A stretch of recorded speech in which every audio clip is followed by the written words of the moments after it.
Hello BPSC warrior. आज के session में हम लोग जीएस पेपर 2 के प्रोबेबल जो क्वेश्चंस हैं, जो संभावित क्वेश्चंस हैं, कौन से क्वेश्चंस अधिकतर चांसेस हैं आने का, उसके बारे में डिस्कशन करेंगे। मैंने जीएस पेपर 1 का जो श्योर शॉट है वो मैंने अपलोड कर दिया है, और इसी के वजह से लड़कों का बहुत कमेंट आ रहा था कि कब आ रहा है कब आ रहा है, तो मैंने जानबूझकर इसको डिले किया ताकि आप उसको रिविजन करें, ज़्यादा से ज़्यादा टाइम आपको टाइम मिले। तो चलिए जीएस पेपर 2 के बारे में डिस्कशन करेंगे, लेकिन सबसे पहले इसके सेक्शन के जान लेते हैं कि we know that there are 3 sections in GS paper 2, right. एक पॉलिटी है फर्स्ट सेक्शन, सेकंड सेक्शन में इकोनॉमिक एंड ज्योग्राफी आएगा, एंड थर्ड में साइंस एंड टेक्नोलॉजी आएगा।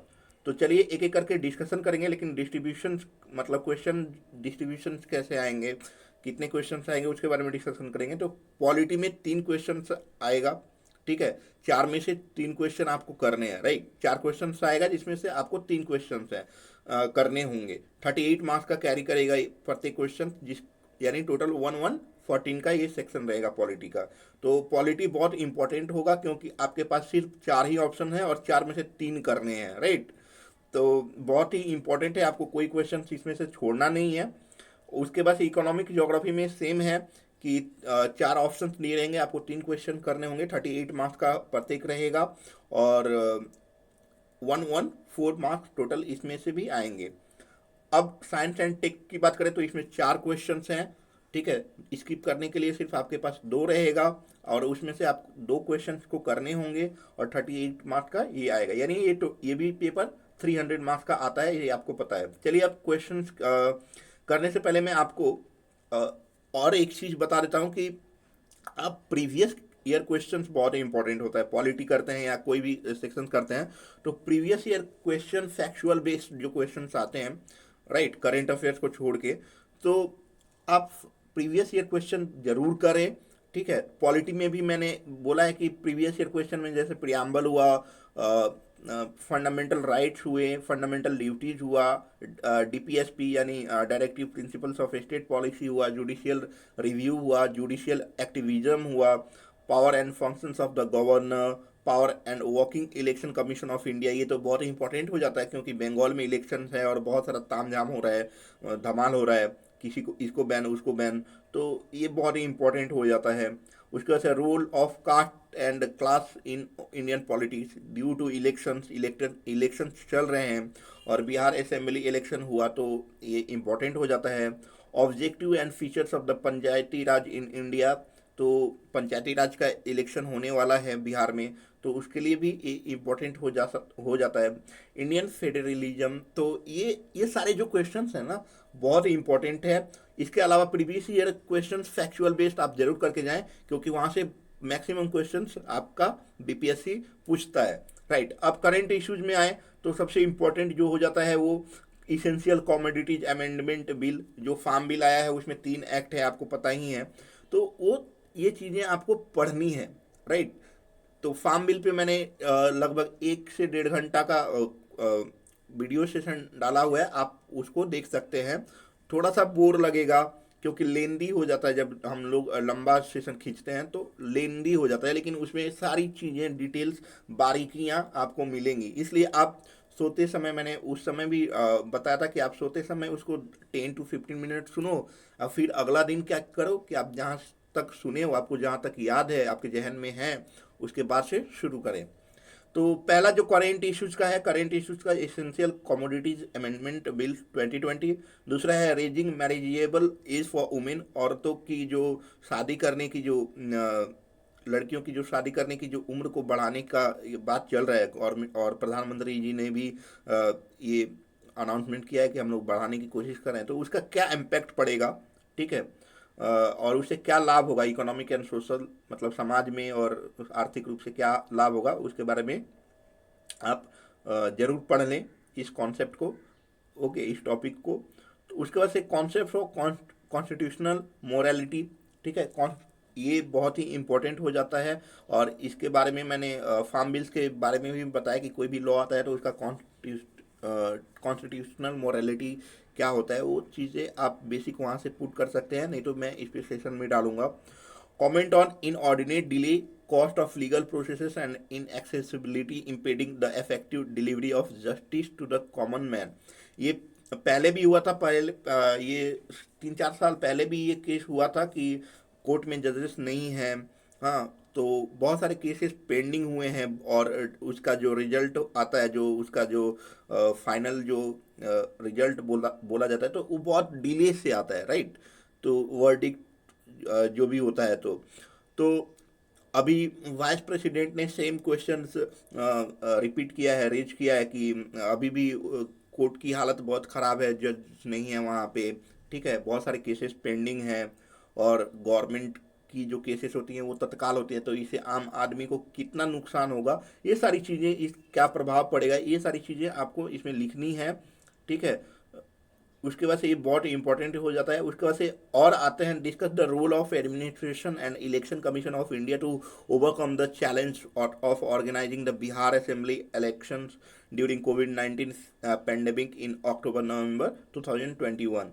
तो कोविड का दौर था, और उसी दौर में, मतलब इतना पैंडमिक था, और उसी दौर में इलेक्शन कमीशन ऑफ इंडिया ने बिहार असेंबली इलेक्शन कराया। तो उसमें किस तरह से ओवरकम हुआ, मतलब किस तरह से कराया गया, क्या क्या सिस्टम था।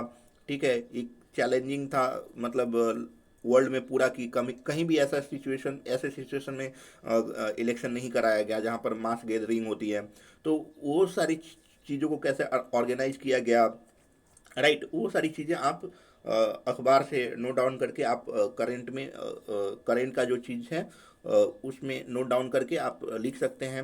और recently Bihar, Assam and other states में भी एग्जामिनेशन हो रहा है, राइट। तमिलनाडु, पुडुचेरी और असम, केरला, ये सारी चीज़ें। तो ये बहुत इंपॉर्टेंट हो जाता है, इसके बारे में ज़रूर पढ़ें कि इलेक्शन कमीशन ने क्या क्या स्टेप्स उठाए हैं इस पैंडेमिक में इलेक्शन कराने के लिए, right. Ethical code for electronic media, जो व्हाट्सएप वाला जो इशूज आया हुआ था, तो ये करेंट का मुद्दा बन सकता है।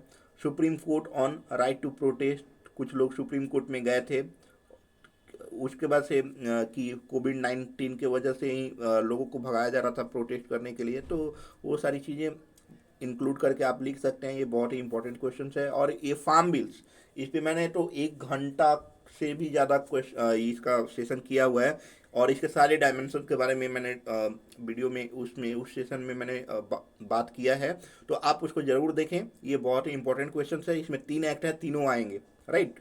उसका से state the salient features of the panchayati raj institution in context of panchayati raj of Bihar. ठीक है, in context of Bihar, what are the problems which panchayati raj institution of Bihar are facing. तो कौन कौन से पंचायती राज में क्या क्या समस्याएं हैं। ठीक है, ये सारी चीज़ें इंपॉर्टेंट हो जाती हैं, क्योंकि बिहार में इलेक्शन होने वाला है पंचायत का। ओके, उसके बाद से सीए के बारे में आप जरूर पढ़ लें, एनआरसी के बारे में पढ़ लें। अब आते हैं इकोनॉमिक एंड ज्योग्राफी में। तो इकोनॉमिक और ज्योग्राफी में आप एक बहुत ही उठा था कि भी शेप इकोनॉमी के बारे में बात हुआ था, तो how to revive Indian economic post lockdown. ठीक है, ये बहुत इंपॉर्टेंट क्वेश्चन हो जाता है, ये आएगा एग्जाम में एकदम। Recovering of Indian economic after pandemic कोविड-19, ये भी बहुत इंपॉर्टेंट क्वेश्चन हो जाता है। नेक्स्ट क्वेश्चन पे बात करें तो how can India achieve the target of doubling farmers economic by 2020। तो सरकार ने किसानों की जो आय है, यहाँ पे 2020 नहीं होगा, 2020 होगा, मैंने 2020 लिख दिया है, राइट। तो सर किसान, या 2020 अभी, हाँ 2020, 2000, हाँ 20, ओके। तो इसमें सरकार ने बहुत सारे 2022 तक सरकार ने किसानों की आय डबल करने का जो लक्ष्य रखा है, तो उसमें क्या क्या क्या क्या स्टेप्स उठाए गए हैं, कैसे किया जा सकता है, इस टारगेट को कैसे अचीव किया जा सकता है। इसके साथ साथ बजट में भी बहुत सारे इस लक्ष्य को लेकर बहुत सारे स्टेप्स लिखे गए, मतलब उठाए गए हैं सरकार के द्वारा, तो वो आप लिखिएगा। बजट का सेशन अपलोड है हमारे चैनल पे, पार्ट 1, पार्ट 2 भी हम लोग जल्द लाने वाले हैं, तो वो सारे डेटा पुट करके आप इसका आंसर लिख सकते हैं। Recently, central government has disinvested a lot of public sector undertakings. What will be consequences of such big scale disinvestment policy? तो सरकार ने डिस इन्वेस्टमेंट पॉलिसी लाई है, बहुत सारे सरकारियों को गैर सरकारी में कन्वर्ट किया जा रहा है, तो इसका क्या प्रभाव पड़ेगा इंडिया के इकोनॉमिक पे। तो ये सारी चीज़ें आप ज़रूर कवर करें, ये आ सकती हैं, न्यूज़ में रहती हैं, हाँ, न्यूज़ में रही हैं, ठीक है। उसके बाद से एग्रीकल्चरल मार्केटिंग, एपीएमसी जो है, वो कॉन्ट्रैक्ट फार्मिंग, ये सारी चीज़ें भी आप पढ़ेंगे क्योंकि ये भी बहुत इंपॉर्टेंट हो जाता है। मल्टी डायमेंशनल पॉवर्टी इंडेक्स 2020, ये पॉवर्टी एलिविएशन हुआ है, तो ये क्वेश्चंस आ सकता है, इस पर आप जरूर कर लें। उसके बाद से आता है world economic situation and prospect report, जो 2021 में आया है, तो उसमें बिहार के बारे में क्या लिखा है, इंडिया की इकोनॉमी के बारे में क्या लिखा है, तो वो सारी चीज़ें आप पढ़ें। उसका से बजट एंड इकोनॉमिक सर्वे में जितने भी स्कीम्स आए हैं वो बहुत ही इंपॉर्टेंट है, आपको पढ़ना ही है। उस स्कीम्स के बारे में पढ़ें। मैन्युफैक्चरिंग सेक्टर या एग्रो जो बेस्ड इंडस्ट्रीज है, उसके लिए गवर्नमेंट ने क्या कदम उठाए हैं, तो वो बहुत इंपॉर्टेंट क्वेश्चन हो जाता है आपके लिए। तो वो टॉपिक्स आपको छोड़ना नहीं है, राइट। तो वो करके जाएं। बजट का पार्ट 1 अपलोडेड है हमारे चैनल पे, पार्ट 2 भी जल्द आने वाला है। What steps government should take to create more jobs in rural areas और to stop migration of labourers. अब देखिए, लॉकडाउन हुआ था तो बहुत सारे माइग्रेंट्स चले आए थे, राइट। उनको, और उसके बाद से फिर जैसे ही लॉकडाउन हल्का सा खुला तो फिर वापस चले गए। अब फिर महाराष्ट्र में देखिए कि लॉकडाउन लग गया है या लगने वाला था, तो बहुत सारे माइग्रेंट फिर वापस आ रहे हैं। तो ये बार बार पलायन जो हो रहा है और उनको इतनी जो परेशानियां झेलनी पड़ रही हैं, तो इस सिचुएशन को मद्देनजर रखते हुए कि सरकार को क्या कदम ऐसे उठाने चाहिए जिससे उनको गांव में ही रोजगार मिल जाए और जो माइग्रेशन है लेबर का वो रुक जाए। तो ये बहुत इंपॉर्टेंट क्वेश्चंस हैं, इसके बारे में आप तैयारी करके जरूर जाएं। इंपॉर्टेंस ऑफ जल जीवन हरियाली स्कीम, ये भी बहुत इंपॉर्टेंट है, ठीक है। उसके बाद से अब आते हैं साइंस एंड टेक्नोलॉजी में। तो role of science and technology to tackle financial crime, cyber fraud etcetera, तो इसकी प्रिपरेशन करके जाएं। नेक्स्ट क्वेश्चन बनता है climate change of and role of science and technology to deal with it, ठीक है। तो क्लाइमेट चेंज और साइंस एंड टेक्नोलॉजी का क्या योगदान है इसको डील करने में, तो ये बहुत इंपॉर्टेंट क्वेश्चन है, इसका प्रिपरेशन जरूर करके जाएं। उसके बाद से बायोटेक्नोलॉजी, नैनो टेक्नोलॉजी, ठीक है। और ये आपका क्या बोलते हैं, इसरो, डीआरडीओ, ये तो बीपीएससी का फेवरेट है। 5G टेक्नोलॉजी, ये भी बहुत ही चर्चे में रहा था। तो 5G टेक्नोलॉजी इसको इंडिया में मतलब रोल आउट करने के लिए क्या चैलेंजेस हैं, उन सारी चीज़ों के बारे में आप बढ़िया से तैयारी करें, लिखें और करके जाएं। उसके से role of science and tech to doubling economic farmers income, तो ये बहुत ही इंपॉर्टेंट क्वेश्चन हो जाता है, ये आएगा ही आएगा। उसके बाद से what are the steps taken by government in the field of renewable energy, एक बहुत इंपॉर्टेंट क्वेश्चन है, ये भी आएगा एकदम। What are challenges there in, ठीक है। तो उसके बाद से what are the reason behind Bihar poor performance in in India innovation index release by NITI Aayog, how can this be improved. तो नीति आयोग ने इनोवेशन इंडेक्स निकाला, उसमें बिहार का बहुत ही खस्ता हालत है। तो उसको कैसे क्या उसके पीछे रीजन्स हैं और कैसे इसको इम्प्रूव किया जा सकता है, तो इसको आप अभी से तैयारी करें और बार बार इसको पढ़ के जाएं। Role of science and technology to deal with law and order problems, तो लॉ एंड ऑर्डर जो प्रॉब्लम्स होते हैं उसमें साइंस एंड टेक्नोलॉजी का क्या भूमिका है। Water crisis and water crisis management, तो ये बहुत ही इंपॉर्टेंट क्वेश्चन बन जाता है क्योंकि बिहार ही नहीं, पूरा भारत जूझ रहा है इस प्रॉब्लम से, पानी की समस्या से, ठीक है। और आने वाले समय में और बदतर स्थिति हो जाएगी, तो इस पे गवर्नमेंट को क्या करना चाहिए, वाटर क्राइसिस मैनेजमेंट, ये सारी चीज़ें आप तैयार करके जरूर जाए। तो ये रहा जीएस पेपर 2, और ये श्योर शॉट 1 और श्योर शॉट 2, यानी श्योर शॉट 1 जीएस पेपर 1 के लिए और श्योर शॉट 2 जीएस पेपर 2 के लिए अपलोड कर दिया गया है। आप इसको प्रिपरेशन करें। इसके साथ हम लोग कुछ और सप्लीमेंट्री क्वेश्चन, जिसको हम लोग एक्स्ट्रा डोज बोलेंगे, एक्स्ट्रा डोज सेशन भी लाने वाला है, जिसमें और सप्लीमेंट्री क्वेश्चंस आप तैयारी करके जाएंगे, राइट। Thank you.